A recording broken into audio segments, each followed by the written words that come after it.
No government supported them. There were children who died from dehydration. Well, there were women who died giving birth. Yes. So people were forced to stay at home. In their home can be under the bridge, but they don't have drinking water. People were digging when we saw how they were living, it's ridiculous. And now CSR has now become doing sports and art events for rich people, whilst we are becoming poorer as a nation, whilst we're having millions of people, millions of Nigerian citizens that are moving from place to place. During COVID, all the 10 states that we sampled, no government supported them.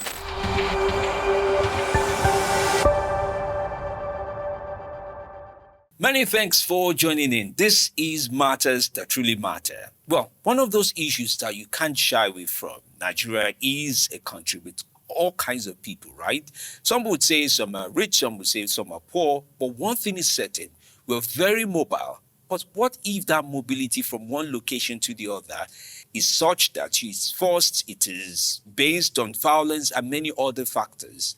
That's the conversation we're exploring today as we look at the issues around IDPs, urbanization, and settlements around some of those details. Details that really prefer and also put insight into the realities of the much talked about displacement, migration, and many other issues. I'm from DMLM, and there's an urgency to really look into this matter.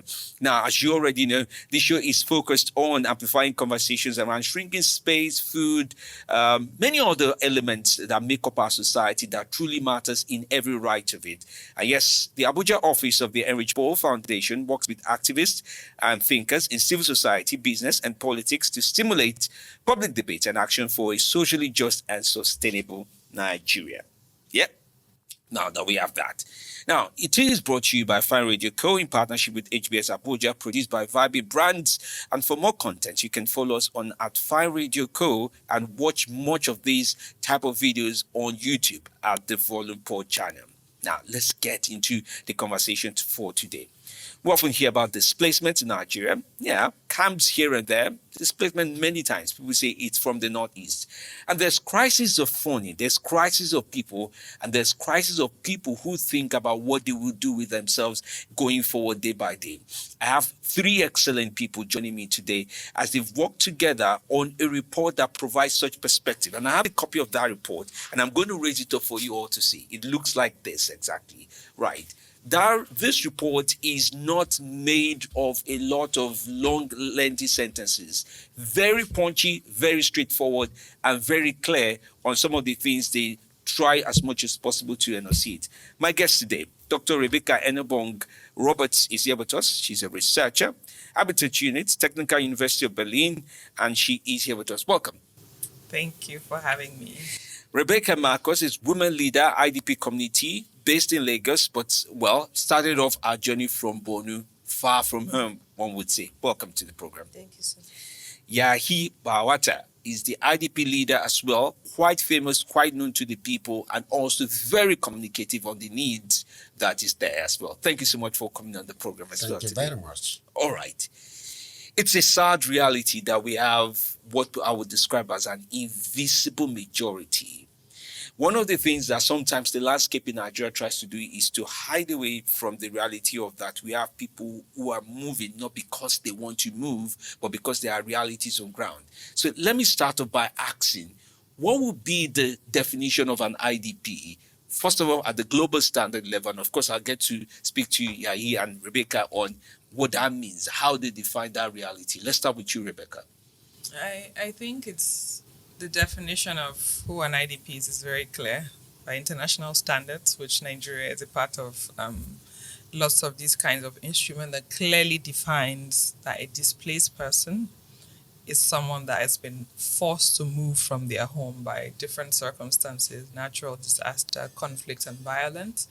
And in the Nigerian context, that's clear. A displaced person in the context that we're talking about are people that have been displaced from the north for various reasons, such as mentioned. Yeah, and it brings me to, Yahi, let me ask you about this. I know you're a man that needs to communicate to a lot of people. You've seen it over the years. We started having the issues of IDP for a long time. Sometimes it looks like they are not going to be displaced. Sometimes it looks like people are even displaced overnight. How would you explain that experience? Sometimes it happens so fast, sometimes it's progressive. How would you define that experience of how people become IDPs? More especially for the settlement, I found myself precisely Chibok local government area of Borno State, southern Borno, and most of the displacement of my people, including myself, is due to the insurgents. If you remember what happened during the abduction of the Chibok girls, then some villages, many of the villages be deserted because of the insurgents, took over by the enemies. So that one is, serious displacement of people all around. That's why you see they are scattered different places in Nigeria to find their life, to go away from the disturbed area, violent area, for the livelihood. Thank you very much. All right.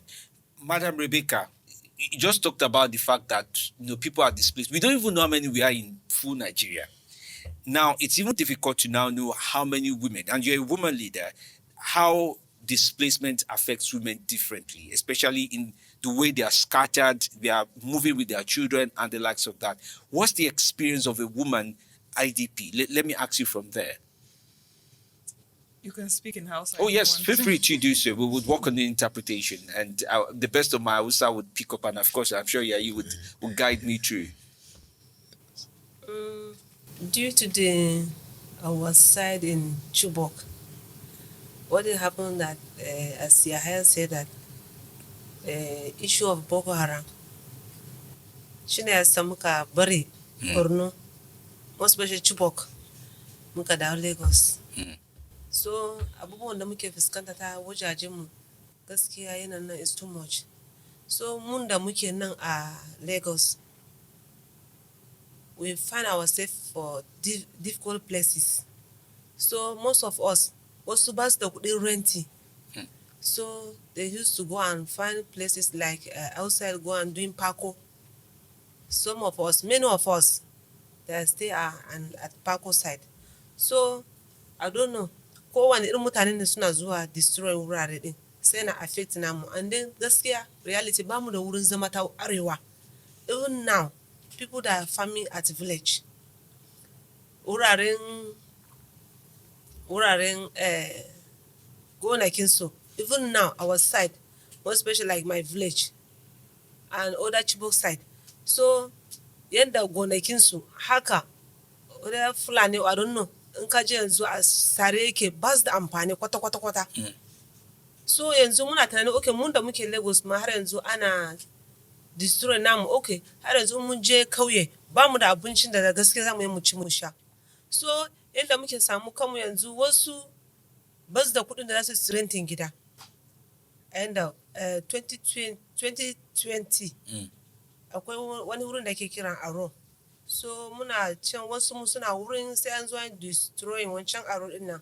Da an zo an destroy sai wasu kuma sun sake koma da babu waya alphabet side.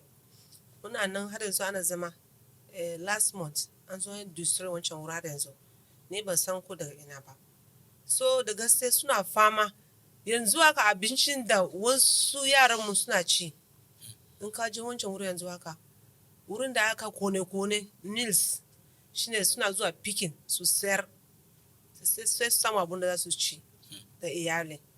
So yawancin su har yanzu sun samu kamar leda suna covering sai su zanna wurin. Daga sai ba su da wuri, wasu ba su da kuɗin renting. So they can't pay for their rent? Yes, they don't have. Bas da shi. Bas da shi kudin renting. So in ka je arewa, ka je Borno, as in Chibok, bas da wuri. A Lagos, bas da wuri. Gaskiya. So we are just like that. And Madam Rebecca, you talked about the fact that food rent, and suddenly you take off, you barely have enough. Some people are still back farming. But let me come to Yaya on some of the things you just mentioned. Now, these are the realities on ground. But nobody prepares you for becoming an IDP. Nobody prepares to become an IDP, but suddenly it happens. And she's talking about how moving from Borno all the way to Lagos, what it feels like to sleep under ladders and the likes of that. Share with us. You know, there was a time I even made Mason when I was invited. I asked His Excellency, the Governor of Lagos State, in the person of Mr. Babajide Sanwo-Olu, that is Lagos State prepared for the young children from Northeast, more especially the Chibok people, Adamawa, some part of those areas. Many villages I know that they are displaced because of the insurgents. Are you prepared to accommodate them? I say, how? Okay. And really, some of them, when they come, no alternative than those that are opportune to gather up some money. Maybe 20, 30, 40 people gather money to 2,000, up to 5,000, buy a motorcycle, give little children to be riding. And you can see one bike will be feeding like 50, 100 people. One bike? One bike, yes, because you know, most of those riders, they are school dropout. If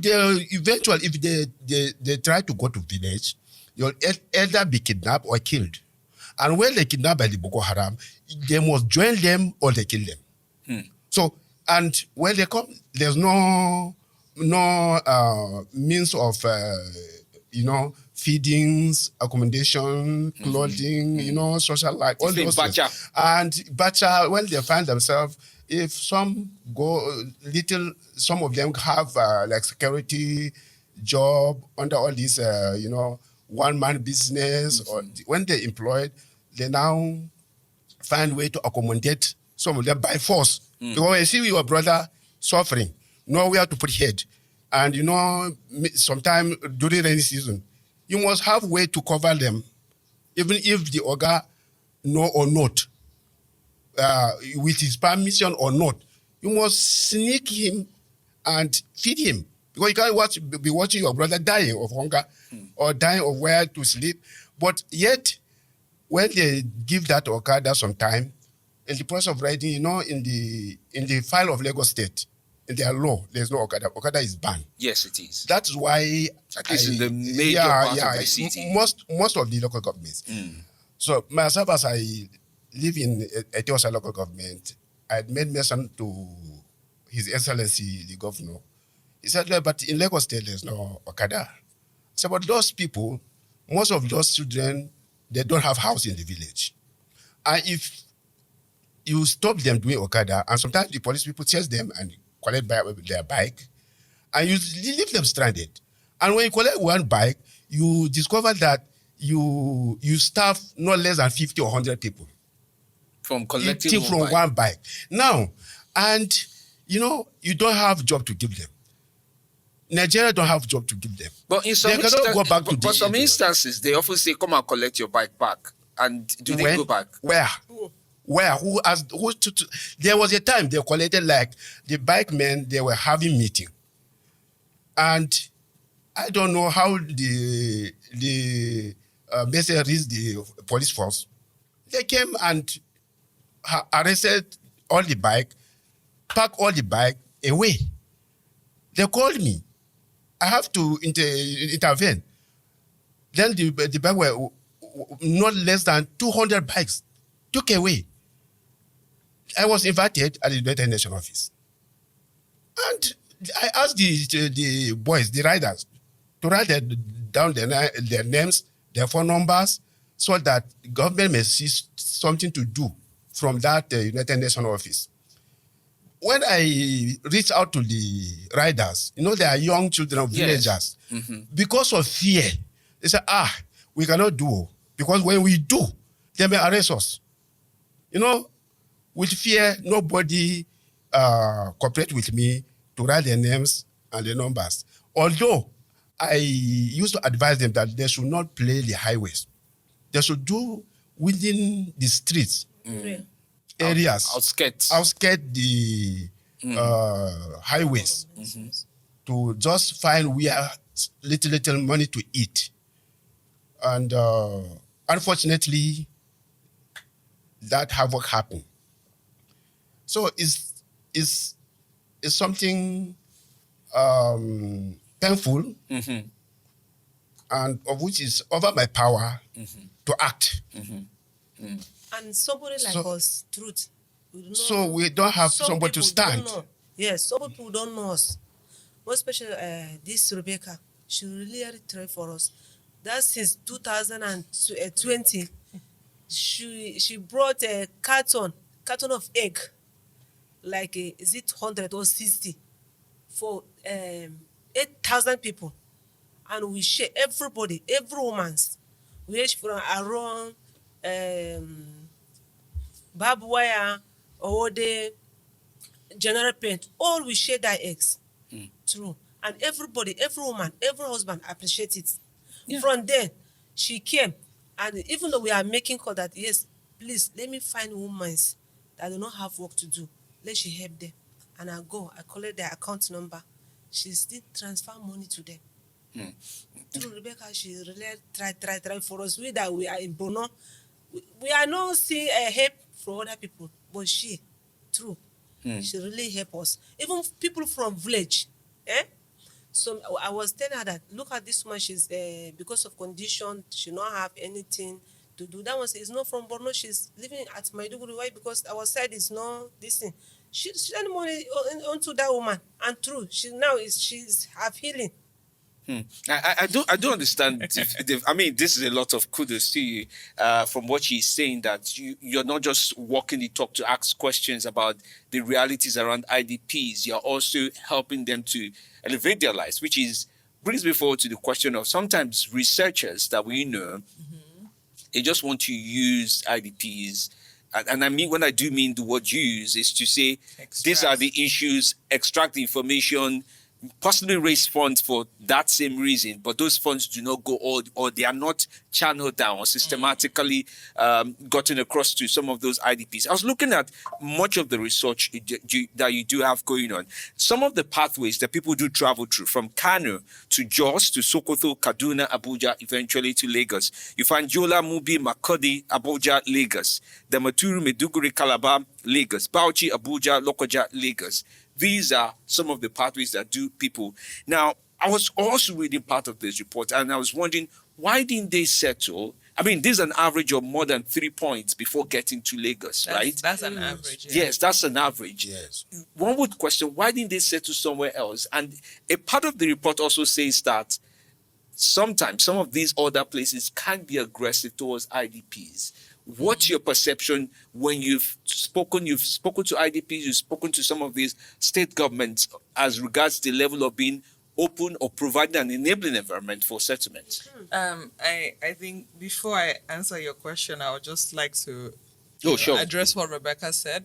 Actually, the eggs I brought to your communities from Fantana Eggs, they donated it to your community during COVID, and Vitaphone, many other agencies. And for me, I know this is really outside of the conversation, but it also makes me wonder what CSR has become in Nigeria. Because when I was younger, when I was working in Nigeria, a lot of companies, banks used to do these things. But now what CSR has become is doing sports, sponsoring sports that cater to the rich people. Because we have this idea, I'm coming to a point, we have this idea as a nation of very poor people. Nigeria is the poverty capital of the world. We have a lot of problems, but somehow we have transitioned from CSR being about helping our lower society, members of our society, to doing sports for rich people.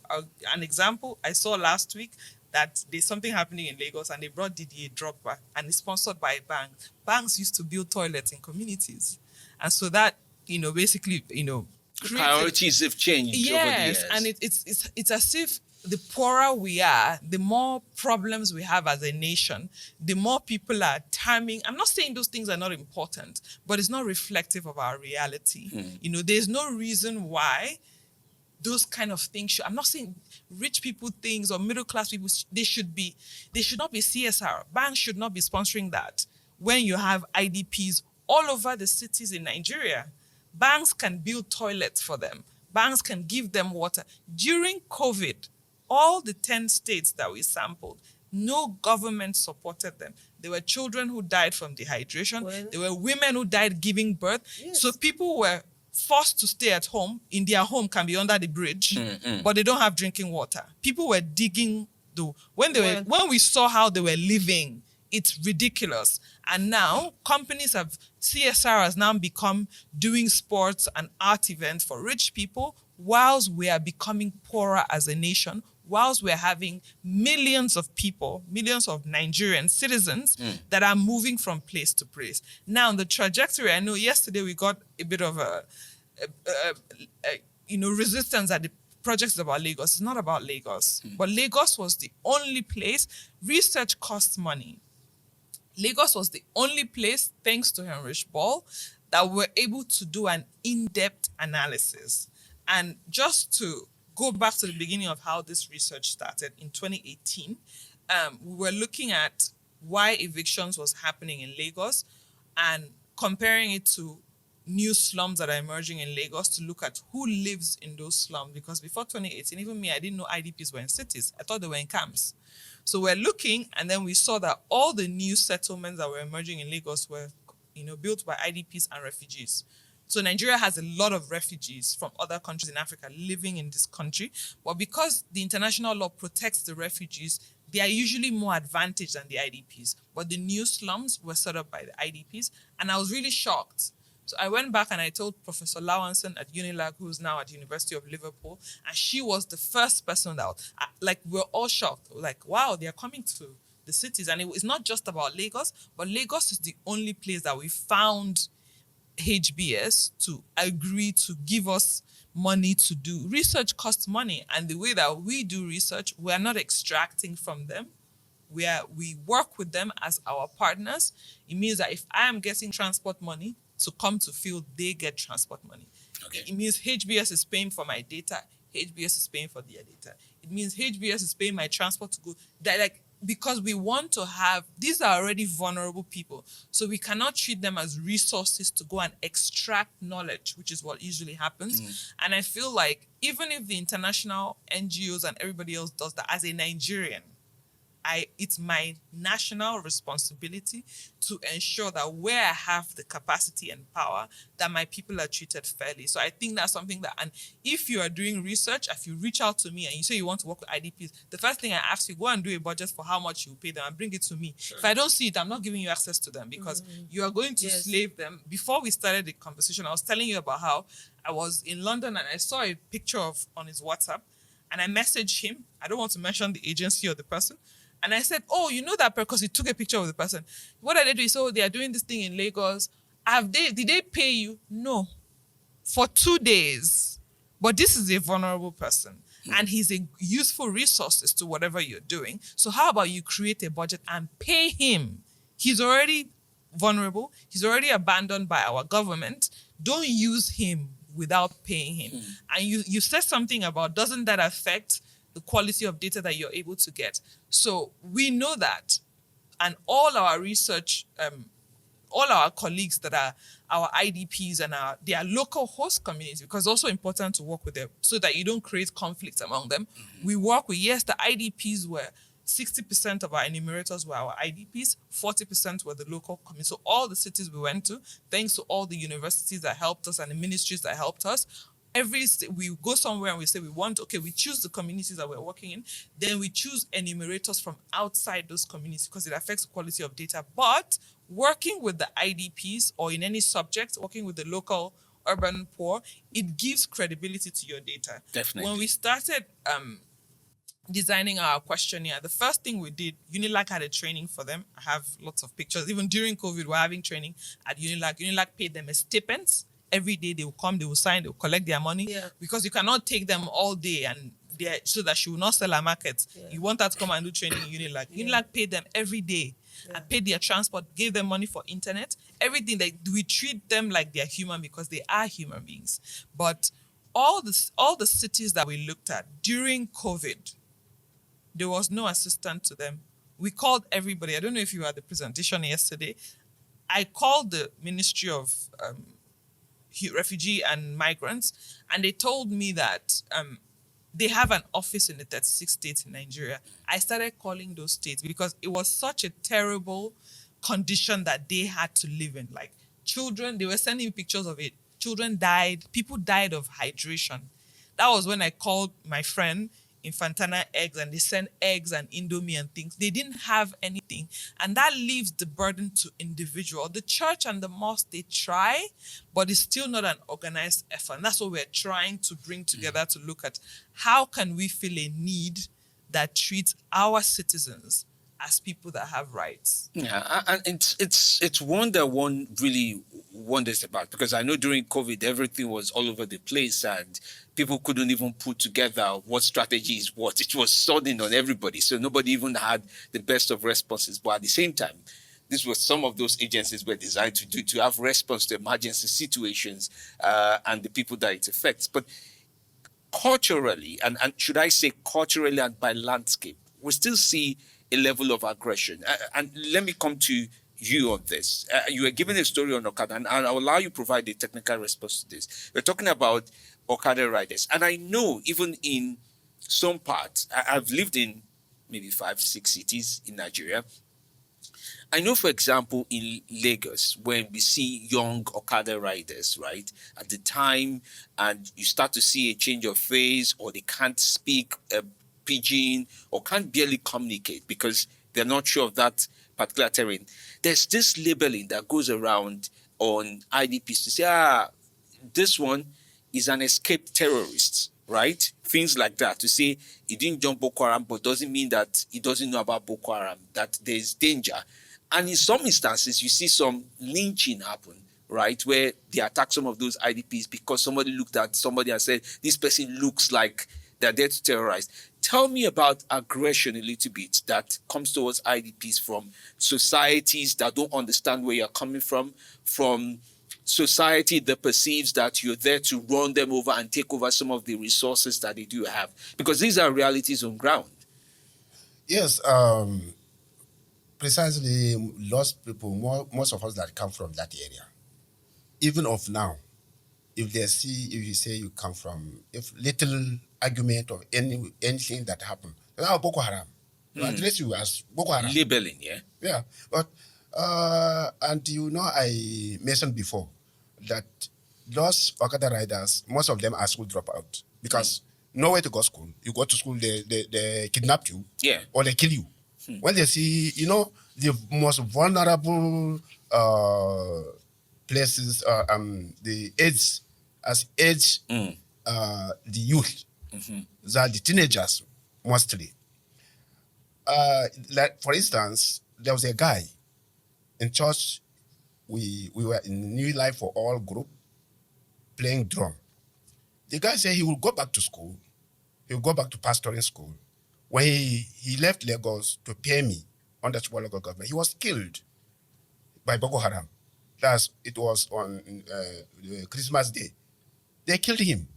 So, and if such person come, with all that dirty, when Boko Haram burned your settlement, no good clothes to put on, and you look dirty. Nowhere. When they see you, they will address you as you are a criminal. You understand? You are from North, you are a criminal. You are Boko Haram, and vice versa. And it's not that way. As I said, Okada riding is not job. It's not designed to be Okada riders, but it is means of quick money getting. When you get money quick, without the Okada, apart from the Okada, you cannot get quick money to solve your problem of feeding problem, or to help the aged parents in the house if there are, because most of the parents are dead. Even those time, the parents don't know where their children are, and the children don't know where their parents were.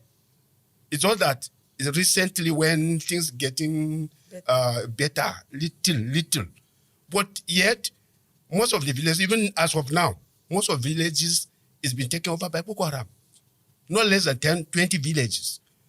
Even at Adamawa State, like the other side of Goza, Madagali, most of Madagali area, where most of the young children and male, Boko Haram, they killed boys. They don't kill girls.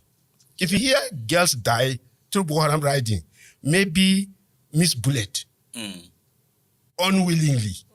But mostly they kill boys, they leave girls. Well, the only thing they will do to women, they can kidnap them. Yes. To take them away. Take them away. To marry them by force or do whatever they want to do with them. But they cannot kill women. They kill boys. So the boys, they will run away. Okay, look at the Chibok incident now.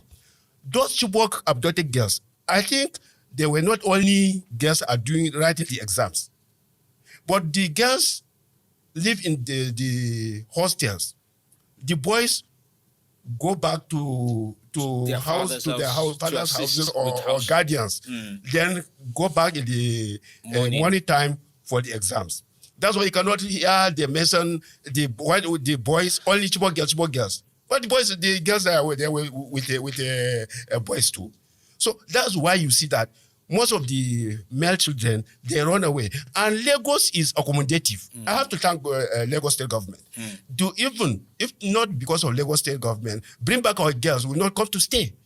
But the free atmosphere, the good people of Lagos State, I have to thank them. I have to commend them for the good accommodative they gave us.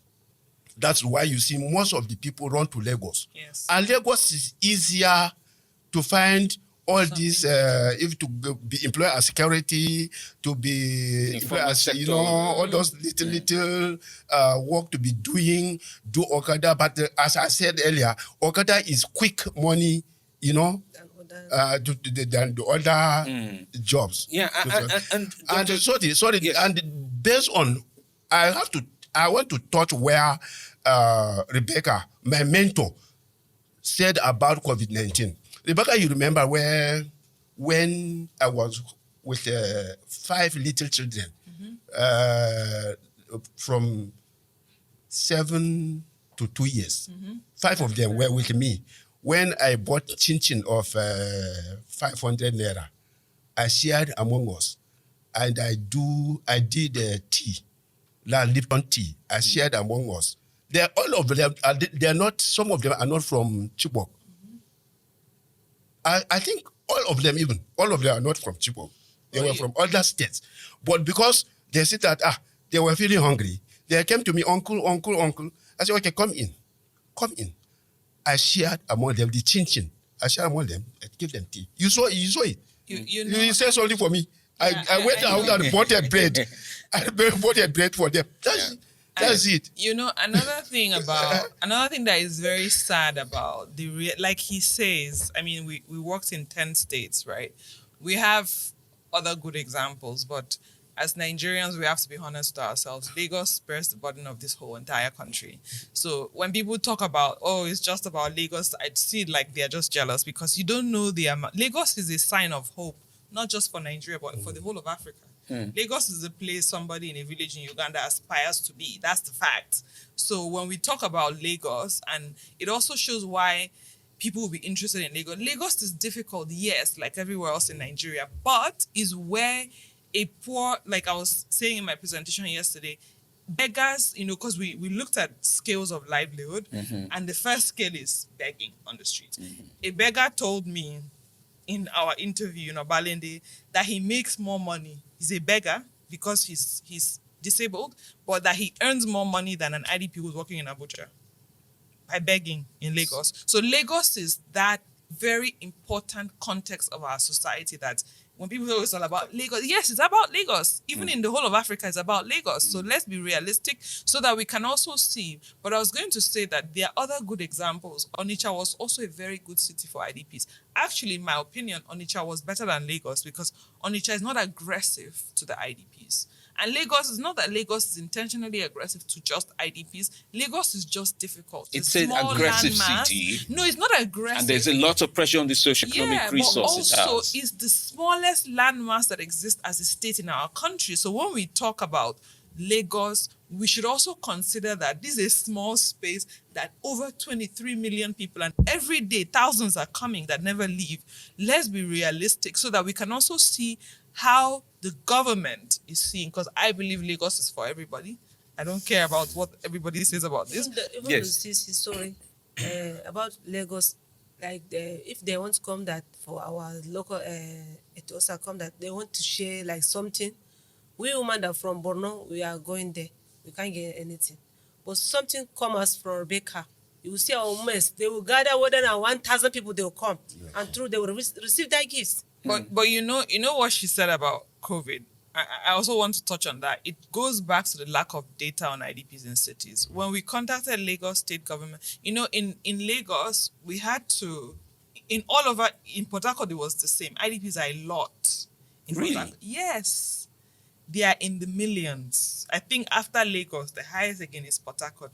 Onitsha was very unique in that the IDPs who go to Onitsha are almost people, in my opinion, that have a skill, and it's farming. They are farmers, or they are moving food from the north. So, for example, me, I'm from Akwa Ibom. Once you cross the River Niger, tomato used to be very expensive. It's no longer that, because of the influx of IDPs who are now connecting that network that we didn't have before. So there's a level of need that they are feeling. So in Onitsha, Anambra State is a very friendly state. Yes, Onitsha is a hustle city, but the state sees the IDPs as fulfilling a need that the state have, which is water. There's no water in Anambra State, like most places in it. But in Anambra, it's particularly bad. And this is the job that the Malams do. So if you go to Onitsha, the IDPs are loved. So I think for context sake, because I know that sometimes they call them Merua. So that we don't say man, because that's more religious. That's more a religious connotation. I'm sorry about that. Yes. Yeah, so they are loved because they feel a need in the society. And also it's something I'm also trying to understand as a researcher.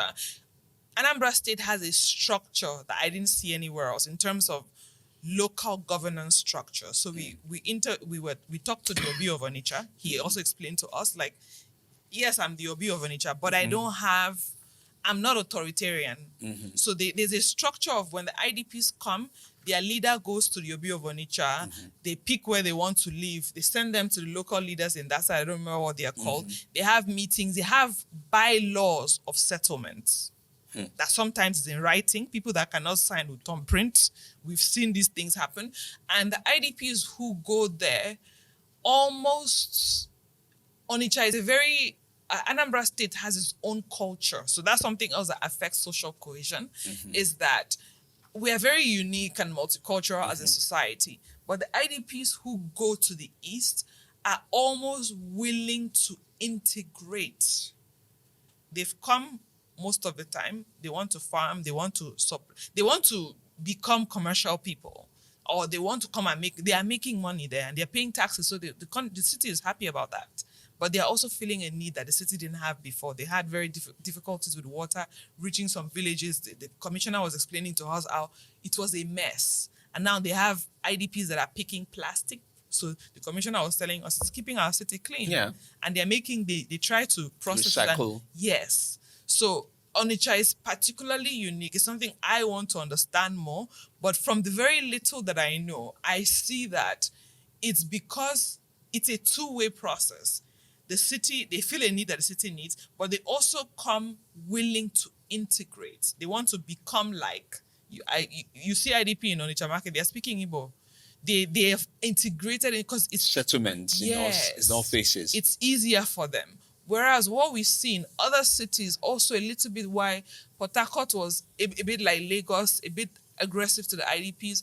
I don't know if it's just the context of being an IDP, or is the context of social cohesion and where people are competing for resources. It happens everywhere. It's not unique to Nigeria. It's happening in Europe. People are saying all these migrants are coming because there's a limited resources. And so people start othering. You are from the north, you are from here, you are from here. But there's something very uniquely different about what is happening on Onitsha. It's something I'm interested in knowing more of. So again, just to go back to your conversation, you asked me, I don't know if I answered that, who is a migrant and who is an IDP, is something that it's a very blurry line. I heard the guy from the ministry yesterday define this, and I slightly disagree with him. I don't know if you can call people that are coming from the north to other places economic migrants. I disagree with that because I feel like that's still disregarding the reality of how our country is evolving. We have conflict that has persisted since 2001. Forced migration, yeah. Yes. And so people are moving. We have our research. This is an abridged report. When the full report comes out, you will see we have different kinds of displacement. We had somebody who moved when he was not first displaced, but became displaced where he moved to. He's an economic migrant, or I don't know if you can call him that. I think there are quite a number of parameters that kind of intersect different reasons. Some people would tell you that they move because they feel the competition here is too high. Maybe if they move from one Ekpe to another part of Lagos, for example, and all of that, it becomes a factor. I want to talk to woman leader about another part of the subject that is also quite sensitive when it comes to women in itself. We see situations where there's insinuations about, you talked about your community, Chibok, for example, and how the girl child, all of that, the kidnapping and some of those other attributes. But we also see some level of labeling when they say, people who are from the north are quite productive in terms of the number of childbearing, how childbearing goes on and the likes of that. But it brings forward the question about health care for women, children in IDP situations. You talked about how, for example, they want to share things in Lagos. The Lagos people are like this, then the IDPs are not sure they will get from there. I can imagine what that is like for health resourcing in that space as well. Hospitals, clinics, and the likes of that. But if you do not have something to take, as in your child is not feeling fine, if you do not have money to go to the hospital, unless you have we have something family care for our side, but if you do not have enough money to go and pay for your child for the care, they can't attend to you. And just to add to what she's saying about gender vulnerability, like we have seen in our research, women, and I would say women because women bear the brunt of taking care of everybody else. Yes. Elderly people, old people, disabled people. And also just to add, Nigerian cities, that we have all the cities, there's a lot of children without parents. The orphan crisis from this incident is outrageous. And I was telling there's one commissioner in Lagos, I don't want to call his name, but he's been very helpful, and he even engaged, he really supported us. He didn't know the scale of what we're talking about, so we had arranged to go to some places in Lagos or Balende, Lekki at 1 a.m. because I told him, I said, if you want to see them, that's when you will see them. Because, when the city is full, you don't see them. That's why I think, in a way, you people are aggressive against IDPs because you don't want them on your street. But in other cities, they're all over the street. And you see them at night. So if you understand if you come to places in Port Harcourt and in Lagos at night, you will see homeless children all over the street. They sleep on the pavement, on the main road, they put carton, whatever. That's how they sleep. Yes. So it's that understanding that level of, what Yaya was talking about during COVID, those were orphan children that live on the streets. And so Nigeria, we have a crisis that we are not looking at because those are our future terrorists, whether we like it or not. Because you cannot have a child whose parent was killed in Adamawa State And this child, also how they travel, if you know how, that's why I'm saying that this report does not tell you anything. Those movement trajectories, people see Lagos, but it's not just Lagos. It gives me insight. It doesn't tell me all. Yeah, they go to, and if the travel is not, I have money, I go to bus park. No, there's a truck going somewhere outside. I don't know where this truck is going. Some movements even throw to Cameroon. They go just around. Sometimes they move to, there's a paper I'm writing on this. Sometimes their movement circle is looking for their lost family members. There was a lady who asked me yesterday how we know that in Lagos alone there are over 3 million. I said because we have register. They keep register. Yes. So it's not that we can collate this data. We have seen it. We have pictures of the register. We counted it by ourselves. Yes. So we are not telling you stories. The IDPs in Lagos have shown us proof that as at 2023, they were over 3 million. That means now they are more. Yeah. So we are not telling stories that cannot be proven. But the majority of those people are women and their children. So there's a lot of vulnerability around women. And there's a lot because women are any intervention should start with support. Because when one woman has a job, like that's why we have a gender balance. That's why Yaya, if I call Yaya, I say, Yaya, we need 20 enumerators. I want 15 women. Yaya understands that if 15 women are earning $200 or whatever, they will eat for 5 months. Yes. He knows that. So that's how we work. But we have to look at these issues in subsections. There's a lot of children. That's why in Abuja, if people are aggressive, so that you don't have to show proof that there are poor people in your city, but we're a country of poor people. And in other, so that you also understand how Lagos state government feels, how Port Harcourt, because they cannot take care of them. They cannot. They don't have the resources to take care of them. And during COVID, yesterday, one of the ministers said that they are the responsibility of the city. It's just that we didn't have time. I wanted to ask about how can a state take care of people that they don't have a budget for? And across the states that we went to, at some point, all the states, there were state government that were angry with us and just said, get out of my office, like you're saying rubbish.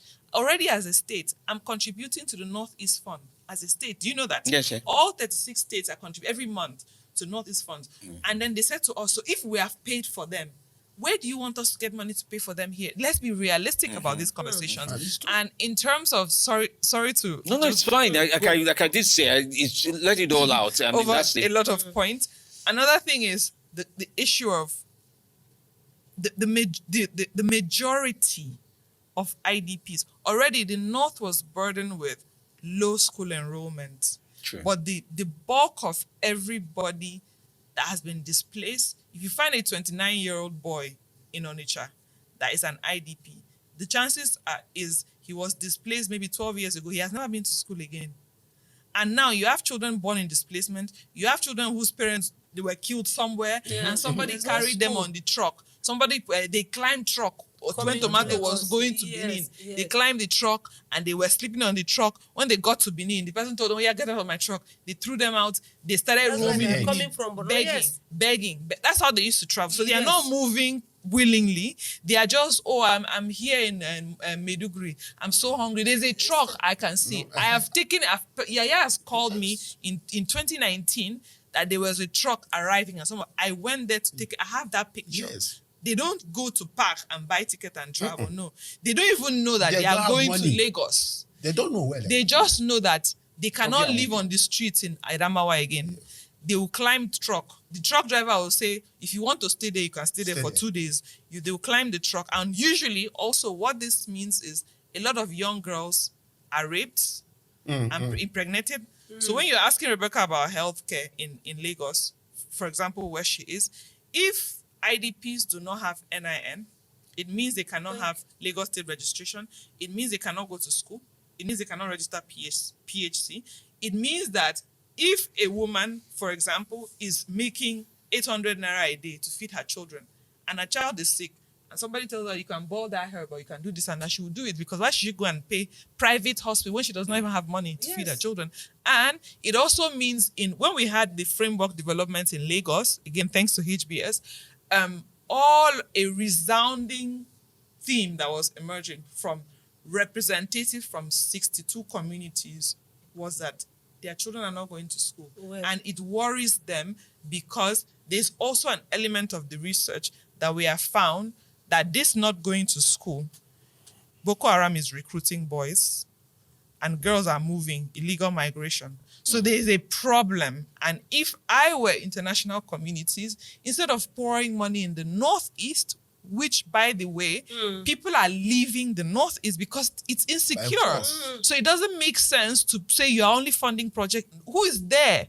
The people who are in the camps that our survey shows us are old people that have nowhere else to go. Yes. And even those old people, if you put them on the truck to go to Onitsha, they will go to Onitsha. So why are you putting money there when we are creating it? Because they were young boys that I've personally interviewed that have told me that we had a youth engagement in Lekki, and we were asking who knows somebody that has migrated illegally. That means they have gone to Tunisia to go and enter Europe. All of them knew. This focus group was young people of all the communities, 62 communities. Everybody rose up their hand. And when we were asking, because they started telling us, people were like, even he has a program where he works with young boys to encourage them not to join Boko Haram. Boko Haram is recruiting them. Yes. Even in Lagos. So he has a program that his way of encouraging them not to join is, he used to call me, if you have any project, if Unilag has access to them, if Unilag is doing any work, please call them. If they can earn 2,000, maybe they will not join Boko Haram, because they've gotten to the point where now Boko Haram offers incentive. One boy said to me, why shouldn't I join Boko Haram? If I've joined, he told me that he was displaced when he was 9 years old. He has been moving around. He's now 26. And life is, he's one of the people, they took his Okada. So I cannot tell you who he is. But he told me that life is so difficult for him that every time he starts something, the government will destroy his efforts. He's back to sleeping on plastic on the streets. Because if you take away his life, he can't pay his rent in his shanty where he stays. So now he sleeps on the street. He now told me, he said to me, why shouldn't I join Boko Haram? I know people that have joined Boko Haram. If I was displaced when I was 9 years old, I'm now 26. I've been moving around. When will my life be stable? Anytime I think I've gained some kind of stability, I have my shanty, I'm living, they will take away my bike. My landlord will kick me out. And they pay their rent, sometimes weekly, monthly, however they can pay. Yes. But if they cannot earn money. So Nigeria has, as a nation, we have very critical questions to ask ourselves. That we are talking about insecurity. You cannot overcome insecurity without solving this problem, because both children that were displaced by Boko Haram are still going to pick up arms against us because we have abandoned them. Sad And reality. that what she said remind me one thing, as I mentioned some areas at Kirikiri area that I use. You know, I used to do my findings. I was at Kirikiri area for 5 months. I come across one small boy.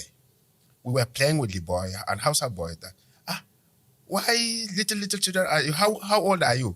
The boy said he's 7 years. I said, as small as you have small structure. Are you sure you are up to 7? Yes. Okay, we are speaking in Hausa language because he couldn't speak English as he didn't attend school. Okay, why are you not attending school? Say, my papa. My father was a soldier and he was killed by Boko Haram. My mom remarried another man. And my mommy don't have money to sponsor my education, nobody to put me in school. So the boy always, roaming about. I bought biscuit, I gave him biscuit. I bought pure water, I gave him pure water. I said, but if you see somebody that can help you to school, he said, yes. I want to go to school like these children that, this my colleague, like children like they are like my age mate, going to school with their bag. I see them, I feel to be like them. I was, crying, bleeding inside. Till today, the boy is there. I used to see him. Living on the street. Living on the street too. By himself at 7 years So old. you see, there are many like that. And as Rebecca rightly said, why the most vulnerable are women and children is that, as I earlier said, that the insurgent, if they kill men, you understand, they kill men. And when they kill one man, let's assume like my father. Now, my father was killed by insurgent, and my father married six wives. my father born 36 children. Okay, look at now.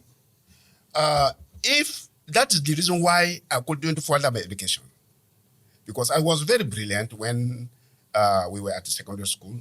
You are still You're brilliant. still brilliant. No, the reason was that's the fact, because during our days, most of our teachers were from the Western world. The fact that my English mistress was from Philippines, and when I was in junior level, my English master was from Ghana. Now, and my seatmate was one of my teacher's daughter from India. And, I must be brilliant then. But guess what? After my secondary school leaving, my father was assassinated, was killed on the road going to market by the insurgents then. So all the dream stopped. I was the first person to travel back to Lagos to look for what to eat. Because if I look at my siblings, who's sponsored their education? Is it our mom? My mom that has 9 children? Where can she start from? So that's how you see most of the northerners, the women now are most vulnerable and children. Because I was child too, I was a victim. And when I see those little children roaming the street, I feel the pain because I was once like them. So that is it. Yeah. Okay. So, I'll take your intervention and your intervention as the recommendation to round up. But so I'll listen to Madam Rebecca. What do you think should happen next? What do you think needs to change? And how do you think it can change? No, it doesn't have to be supernova idea. It's just because sometimes, yes, because sometimes what the very intellectual organizations do is they recommend things that don't work. You were talking about, I think I remember this, and let me give you an insight into something you mentioned yesterday. She mentioned about how somebody who is doing tailoring, they suddenly do you training, give you money to go and to become some complete profession that has nothing to do with what you do, and they said they have done you well. But those were some of the thoughts I think you mentioned yesterday. Yeah. Sorry, I think she's freezing a bit. Yes. But just go ahead. You can say it in Hausa. Come on, one guy king training, Amber da tailoring. Memo ko abaki keke dinki. Sai ka dauke wheelbarrow. To wheelbarrow kuma sai ki sayar ba. Aha. Ba ki sa abin da suke da wheelbarrow ba. No, what's up din ba taimako. There's no helpers. If it is help, that is like, for example, we women that we are living there, some people that are selling like food, or let me say sobo and kunu, even though you are using your head selling it, those oboro, they used to collect money for you. Agbero. She understand? Yes. Even though 1,000 every day must give them. When you are trying to sell, feed their children. She understand? So that truth, if that help can come, that yes, like those KK that yes, we are women that are living there, we don't have something to do. We're supposed to do that like machine. If we have machine, we can show to get money. But now there's nothing that we are doing. For like that, or what that are born everywhere, there is nothing to eat. There nothing there now. So they are just there like that. So basically, I think what she's trying to say is that if you want to help us, ask us what we need. Don't go and bring your own. Yes. And say now, okay, I've trained you, I've given you 2,000. Now I've helped you. You have to, and that's where like what Philip was talking about yesterday is very important. If we want to have an effective, durable solution in Nigeria to this problem, we have to have a people in a place approach. It means that what works in Adamawa, in Lekki, might not work in Badagry. Or what's working on Onitsha might not work in Lagos. Or what's working in Port Harcourt. You have to look at them in the context of where they are. Yes. How does the city affect them? How do they affect the city? And what skills did they come to the city with? And what can they do? Which is why Philip said something about that livelihood transition. We have to understand that because some of them have a skill that can benefit us, like farming. Many of them are solving food problems where they are. Even if they are selling in the local community, they are making food cheaper, because now many things that we used to look for in the north, people are farming it where they are. So look at what do they have. Don't go and create your own program and come and say you're empowering them. That's not them. Don't go and give them bicycle or what do you call it, wheelbarrow to go and carry load. Okay, we have to leave it at that because you're pressed for time. I'm really, really passionate about this conversation. Thank you so much for providing this much insight into this. We'll do our best to keep track of this as much as we can. This is a kind of conversation that even outside of much of the work that HBS is doing, that we should have, and to be able to convey the realities that we as Nigerians all do face. I must thank Dr. Rebecca Enobong Roberts, PhD, researcher, Habitat Unit, Technical University of Berlin. Thank you so much for coming on. Thank you for having me. And yes, Madam Rebecca Marcos, Women Leader, IDP Community in Lagos. Yes, thank you so much also for sharing with us. Yahi Bwata, IDP leader, thank you as well for coming on this very conversation. I know you have a lot to say. I can see. Really okay, let me allow you to say it. Say what I want to ask again, like all these young boys, more especially young children, boys or girls, in terms of what can our government do for our young children? When they're eager to join the security forces, the challenge is if you don't have money, you have ambition. Let's assume you have ambition to join army or police. If you don't have up to 500,000, you can't join it. Sadly. Yeah. If you don't have money. Sadly. Yes. Sadly, so how can government do? Okay, if you leave them, you don't give them work, employment. You don't allow them to join the security force if you don't have 500,000, 300,000, 1 million naira. So how can government do that? It's a sad reality, but sometimes corruption systemized is one of the challenges we do face. I have to say, well, I'm sure this report will be available on the HBS website soon enough. It is available. Yes. Oh, it is available. So you may want to go on there, HBS Nigeria. The website is there. We'll also put up the screen link for you to see how you can download it. It's called Cities in Transition, Displacement, Urbanization, and Urgency of Inclusive Policy Reform in Nigeria. And yes, this extensive work has been done by quite a number of researchers. Unfortunately, we can't even bring everybody on, but I did meet Professor Philip yesterday. Was it Philip? Yeah. Professor Tybert. Yes, Professor Tybert. Yes. Wonderful people, by the way. They really are itching on. Maybe when we do the X Spaces conversation, we would bring them on and we would go on for as much as we can on that very conversation. But just to let you also know that we are grateful to the Abuja office of the Enrich Bowl Foundation. They do work with activists and thinkers in civil society, business, and politics to stimulate public debates like this and action for a socially just and sustainable Nigeria. And we've really led with this conversation around this. It's brought to you by Fire Radio Co. in partnership with HBS Abuja, produced by Vibing Brands. For more content, follow us on at Fire Radio Co. and on YouTube at The Volume Pod to get the best of this kind of conversation. Well, that's it for now for today. But as you go on in your own role, I think the call to action for anybody who's watching is, it doesn't have to even be complicated. Just be less aggressive. That's something we can do to each other as humans as we build up our world and our country and our neighborhood. Thank you so much for watching. I'm Femi D. Amele.